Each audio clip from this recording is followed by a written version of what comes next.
अगर मोदी न होते तो रामलला आज भी टाट में होते, ठाट में नहीं। अगर मोदी न होते तो रामलला का घर न बनता, वो आज भी बेघर ही रहते।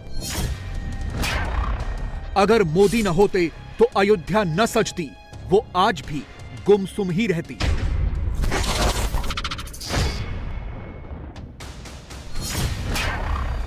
खुद को 18 घंटे खपाया, तब जाकर मोदी ने राम को पाया। यह मोदी की ऐसी तपस्या थी जिसमें भूख नहीं थी, प्यास नहीं थी, सिर्फ प्रभु राम के घर की एक आस थी। कई कई दिनों तक बिना कुछ खाए पिए मोदी ने हर अड़चन को सहा, तब जाकर मोदी के राम मंदिर का संकल्प पूरा हुआ। कड़ी दोपहरी में, ठंडी रातों में मोदी ने सिर्फ राम की बात की, तब जाकर रामलला के घर की आस जगी। मर्यादा की मूरत राम, पूर्ण पुरुष की सूरत राम, व्याकुल चिंतित मेरे हृदय का एकमात्र वही विश्राम। राम राम राम राम राम राम राम राम राम बोलो जय श्री राम। राम राम राम राम राम राम राम राम राम बोलो जय श्री राम। मोदी की घोर तपस्या का रिजल्ट देखिए। रामलला पूरे ठाठ से अपने घर में पहुंच चुके हैं। सोने का 4 फीट ऊंचा सिंहासन भी रामलला का इंतजार कर रहा है। राम मंदिर में गोल्ड के 14 दरवाजे लग चुके हैं। रामलला के भव्य स्वागत की तैयारी पूरी हो चुकी है। या कहें, रामलला का राज्याभिषेक एक बार फिर से हो रहा है। वो शुभ तिथि आने ही वाली है। अब की बार पूरी तैयारी है। सोचिए, टाट से ठाठ तक आने में रामलला को 31 साल 373 महीने 1623 हफ्ते 2,72,780 घंटे लग गए। 1,63,66,800 मिनट तक रामलला को उसी टेंट में गुजर बसर करना पड़ा। सर्दी हो, गर्मी हो, बरसात हो, रामलला ने सारे कष्ट इसी टेंट में झेले। अयोध्या में रामलला के इस टेंट को 26 साल में सिर्फ 2 बार बदला गया। उस दौरान एक ही आदमी था जो रामलला के टाट में गया और वहां जाकर रामलला को कहा कि आपकी ठाठ वापस दिलवाऊंगा, तभी वापस अयोध्या आऊंगा। वो शख्स कोई और नहीं, नरेंद्र मोदी ही थे, जो उस वक्त मुख्यमंत्री नहीं थे, विधायक नहीं थे, बीजेपी के सामान्य कार्यकर्ता थे। 90 के दशक में जब सोमनाथ से अयोध्या रथ यात्रा निकली तो लाल कृष्ण आडवाणी के सारथी भी मोदी ही थे। उस यात्रा का चेहरा आडवाणी थे तो चेहरे के पीछे राम के काम को अंजाम तक पहुंचाने वाले मोदी ही थे। मोदी की राम यात्रा 22 जनवरी को समाप्त हो रही है, मगर 30 साल से ज्यादा वक्त से मोदी इस राम यात्रा के यात्री ही बने हुए थे। सितंबर 1990 की यह तस्वीर देखिए। मोदी ने तब भी प्रभु श्री राम का धनुष और बाण थाम रखा था। उस दिन मोदी ने कह दिया था, राम के लिए 18 घंटे काम करूंगा, न कुछ खाऊंगा न पीऊंगा, बस राम के नाम के लिए, राम के काम के लिए ही जीऊंगा। आप अभिनंदन करते हुए आपकी इस यात्रा की सफलता के लिए परमेश्वर के चरणों में प्रार्थना करूं। आपका देवव्रत का हम सबकी नई ताकत बढ़ा है। जो लोग कहते हैं कि 2024 में मोदी को क्यों जिताएं, इसका जवाब यह है कि मोदी ही राम को उनके घर में लेकर आए हैं। हां, कांग्रेस नहीं, कोई और विरोधी नहीं, राम को टाट से ठाठ में लाने वाले मोदी ही हैं। आज राम मंदिर की तस्वीरें देखकर राम भक्त कह रहे हैं, क्या खूबसूरत मंदिर बना है। रामलला के मंदिर, मगर कुछ लोग इससे भी खुश नहीं हैं। वो अभी भी रामलला के घर के शिखर पर सवाल उठा रहे हैं, तरह तरह के आरोप लगा रहे हैं। मगर सवाल उठाने वाले लोग तब कहां थे जब 31 साल तक रामलला टेंट में गुजर बसर कर रहे थे। ये लोग तब कहां थे जब रामलला के लिए ढंग की चार दीवारी तक नहीं थी। 500 साल तक राम को उनका घर नहीं मिला। 31 साल से ज्यादा लंबे समय तक वो टेंट में रहे, वो भी उस स्थान पर जिसे खुद सुप्रीम कोर्ट ने माना कि रामलला ही वहां के मालिक हैं। उस जमीन पर भी रामलला को मालिक की तरह नहीं, कपड़े के टेंट में मानो किसी कैदी की तरह रखा गया।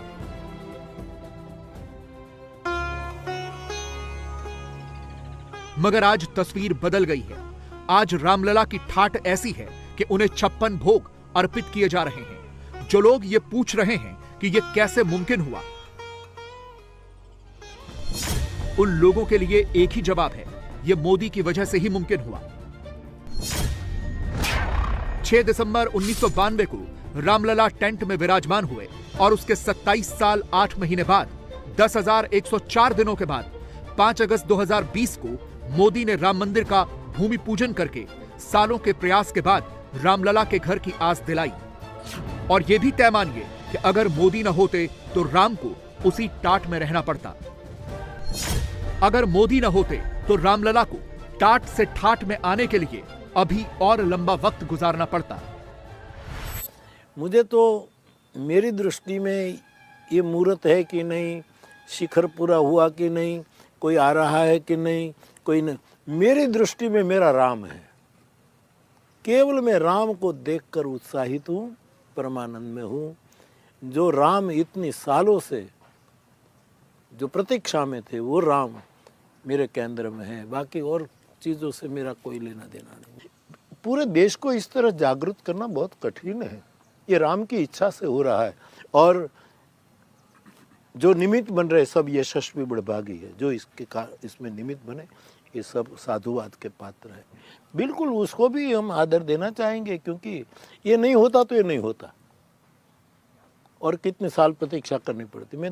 मुझे कोई राजसत्ता से, कोई सियासत से कोई लेना देना नहीं, लेकिन एक व्यक्ति का संकल्प, राष्ट्र का एक हमारा नेता, यशस्वी प्रधानमंत्री, उसका भी तो योगदान, और इससे पहले कई लोगों का योगदान है। अब क्या है कि हमारे देहात में जब नवरात्रि का यज्ञ होता था तो एक व्यक्ति कोई 100 रुपया दे, वो मुख्य पूजा में बैठते थे। बाकी हर घर से कोई घी ला करके 1 चम्मच घी चढ़ाते थे।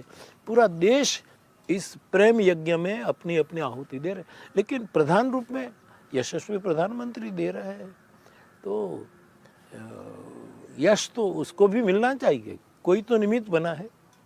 मेरा ऐसा मानना है कि आज जो परिस्थिति, ये परिस्थिति देश में नहीं होती तो ये मंदिर कभी नहीं बनता और 70 साल निकल जाते। राम का नाम सुनते ही जब विरोधी एक स्टेप पीछे चले जाया करते थे, मोदी उस वक्त भी पीछे खड़े रहकर राम के काम को ही आगे रखते थे।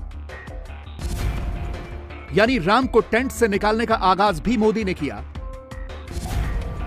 और रामलला को उनके भव्य दिव्य मंदिर में पहुंचाने वाले मिशन को अंजाम तक भी मोदी ने ही पहुंचाया।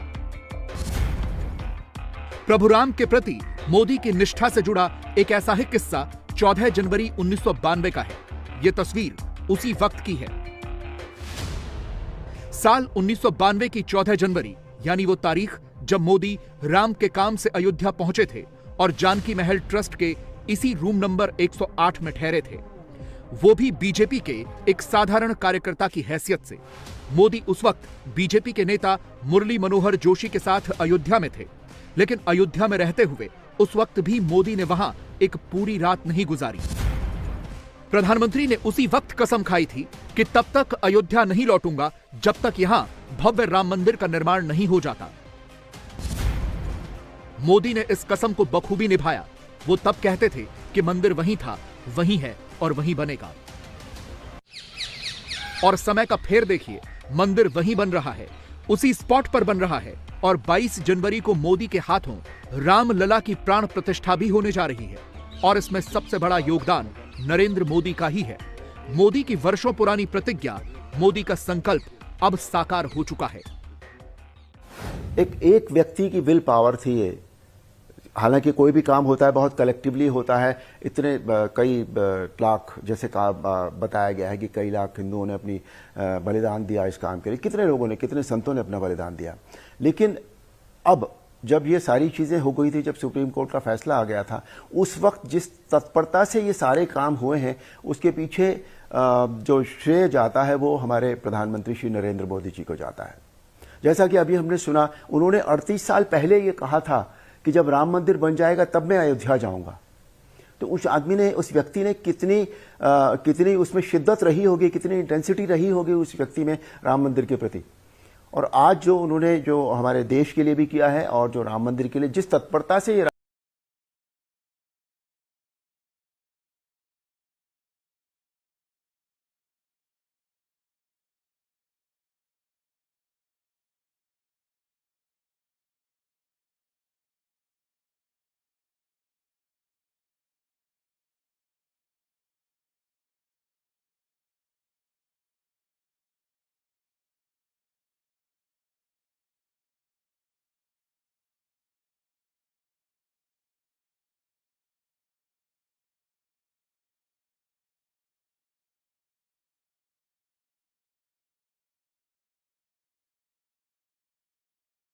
कैसा है किस्सा 14 जनवरी 1992 का है। यह तस्वीर उसी वक्त की है।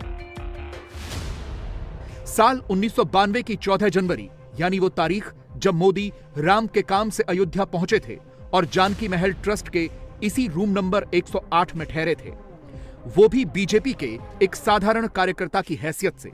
मोदी उस वक्त बीजेपी के नेता मुरली मनोहर जोशी के साथ अयोध्या में थे, लेकिन अयोध्या में रहते हुए उस वक्त भी मोदी ने वहां एक पूरी रात नहीं गुजारी। प्रधानमंत्री ने उसी वक्त कसम खाई थी कि तब तक अयोध्या नहीं लौटूंगा जब तक यहां भव्य राम मंदिर का निर्माण नहीं हो जाता। मोदी ने इस कसम को बखूबी निभाया। वो तब कहते थे कि मंदिर वहीं था, वहीं है और वहीं बनेगा। और समय का फेर देखिए, मंदिर वहीं बन रहा है, उसी स्पॉट पर बन रहा है और 22 जनवरी को मोदी के हाथों रामलला की प्राण प्रतिष्ठा भी होने जा रही है। और इसमें सबसे बड़ा योगदान नरेंद्र मोदी का ही है। मोदी की वर्षों पुरानी प्रतिज्ञा, मोदी का संकल्प अब साकार हो चुका है। एक व्यक्ति की विल पावर थी ये। हालांकि कोई भी काम होता है बहुत कलेक्टिवली होता है। इतने कई लाख, जैसे बताया गया है कि कई लाख हिंदुओं ने अपनी बलिदान दिया इस काम के लिए, कितने लोगों ने, कितने संतों ने अपना बलिदान दिया। लेकिन अब जब ये सारी चीज़ें हो गई थी, जब सुप्रीम कोर्ट का फैसला आ गया था, उस वक्त जिस तत्परता से ये सारे काम हुए हैं, उसके पीछे जो श्रेय जाता है वो हमारे प्रधानमंत्री श्री नरेंद्र मोदी जी को जाता है। जैसा कि अभी हमने सुना, उन्होंने 38 साल पहले ये कहा था कि जब राम मंदिर बन जाएगा तब मैं अयोध्या जाऊंगा। तो उस आदमी ने, उस व्यक्ति ने कितनी उसमें शिद्दत रही होगी, कितनी इंटेंसिटी रही होगी उस व्यक्ति में राम मंदिर के प्रति। और आज जो उन्होंने जो हमारे देश के लिए भी किया है और जो राम मंदिर के लिए जिस तत्परता से ये राम मंदिर इतने कम समय में इतना बड़ा, इस जाइगेंटिक वर्क आसान नहीं है। मैं कुछ महीने पहले जब 695 की शूटिंग के लिए अयोध्या गया था, तो अयोध्या की जो सिचुएशन थी फिजिकल, सड़कों की, मकानों की, वो सब कुछ अजीब था बिल्कुल एकदम। और अब जब मैं 3 दिन पहले अयोध्या गया तो वो बिल्कुल सब कुछ एकदम इतनी सुंदर अयोध्या हो गई है। सड़कें हैं इतनी बड़ी बड़ी हो गई हैं, एयरपोर्ट बन गया है, स्टेशन सारा बन गया है, मकान अच्छे वो ऑफ वाइट कलर में पेंट हो गए हैं। तो सारा कुछ बदल गया है। इसके पीछे जो श्रेय है वो हमारे प्रधानमंत्री श्री नरेंद्र मोदी जी को जाता है, क्योंकि वो उनमें एक बहुत खासियत है कि वो इस देश के लिए ऑलमोस्ट एक वरदान साबित हुए हैं। वो उनके मन में जो बात आ जाती है वो उसे पूरा कर देते हैं। उन्हें काम करना आता है, काम करवाना आता है और काम लेना भी आता है। उन्हें इंस्पायर करना आता है, मोटिवेट करना आता है। आज उन्होंने पूरे देश को मोटिवेट कर दिया, पूरे विश्व को मोटिवेट कर दिया। और हमें ये दिन देखने को मिल रहा है हमारे अपने जीवन काल में कि हम रामलला को विराजमान होते हुए देखेंगे, प्राण प्रतिष्ठा हम देखेंगे, हम उनके दर्शन कर सकेंगे अपने जीवन काल में।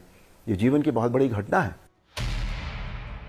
1989 में साधना नाम की मैगजीन में लेख लिखकर यह बताना हो कि राम मंदिर का निर्माण क्यों जरूरी है, गुजरात के चप्पे चप्पे में घूमकर गांव वालों से प्रभु श्री राम के मंदिर निर्माण के लिए ईंट के टुकड़े इकट्ठा करना हो, सार्वजनिक सभाओं में मंच के एक कोने में राम मंदिर की प्रतीकात्मक तस्वीर लगाकर दूसरे कोने में मोदी का बैठना हो, 18-18 घंटे अपना खून पसीना एक कर देना हो, सोते जागते उठते बैठते बस राम के बारे में ही सोचना हो।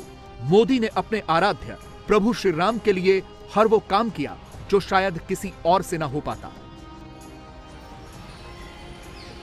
और आज जब मोदी ने प्राण प्रतिष्ठा से ठीक पहले अयोध्या के राम मंदिर पर स्मारक डाक टिकट और दुनिया भर के देशों द्वारा जारी भगवान राम को समर्पित डाक टिकटों की एक पुस्तक जारी की, तो सिर्फ 22 जनवरी वाला मैसेज नहीं दिया।